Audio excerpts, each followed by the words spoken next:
Welcome to Electcom Automation. In our today's video, we are going to learn how to connect a push, start and stop button with their working principles.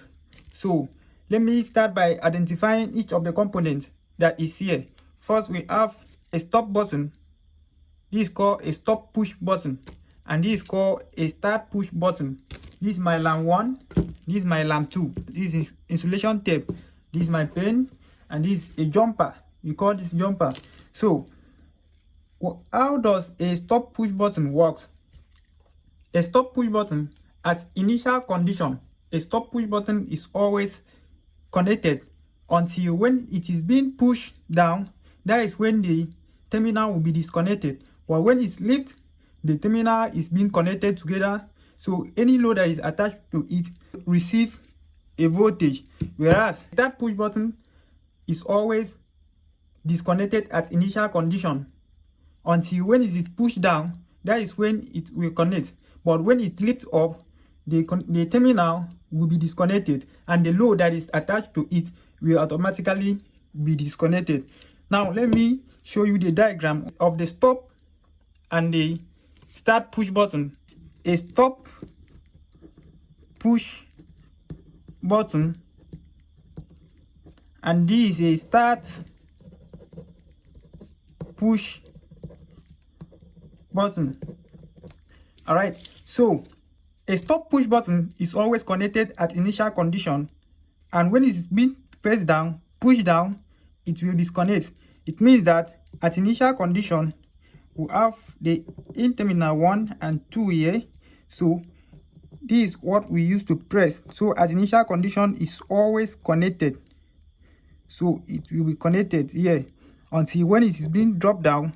That is when it will disconnect. Whereas a start push button is always disconnected, so it's going to look like something like this.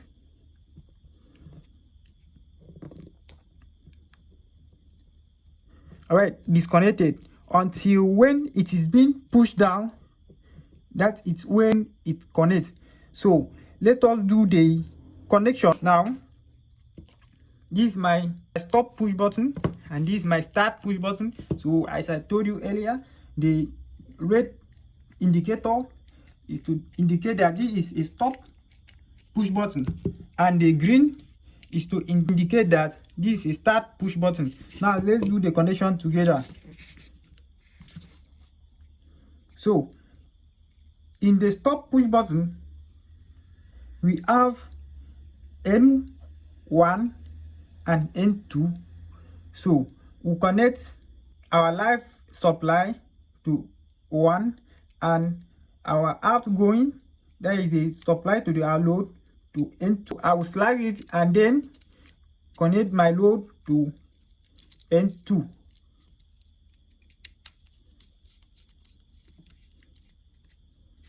So, and this is my start push button. So my start push button have terminal 3 and terminal 4.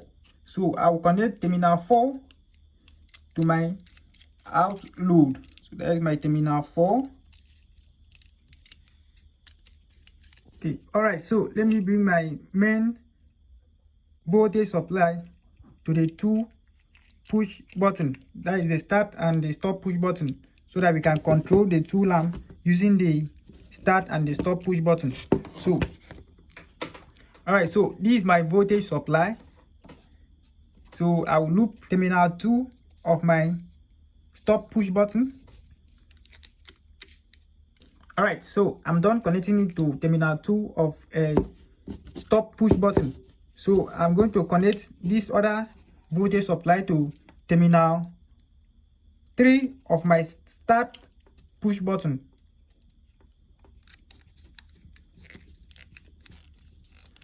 All right, so I'm done with the connection. So the next thing now is for us to control the two lamps. We want to use the start and the stop push button to control the two lamps.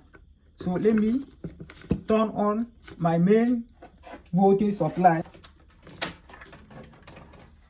All right, so as I told you earlier, the stop push button is always connected at initial condition until when it is being pressed.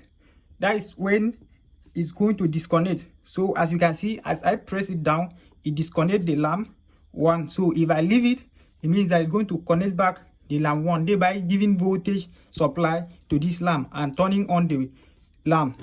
So that is it. So the start push button is always disconnected at initial point until when it is being pushed down. That is when it connects and it's going to give a voltage supply to turn on the lamp if I press it down.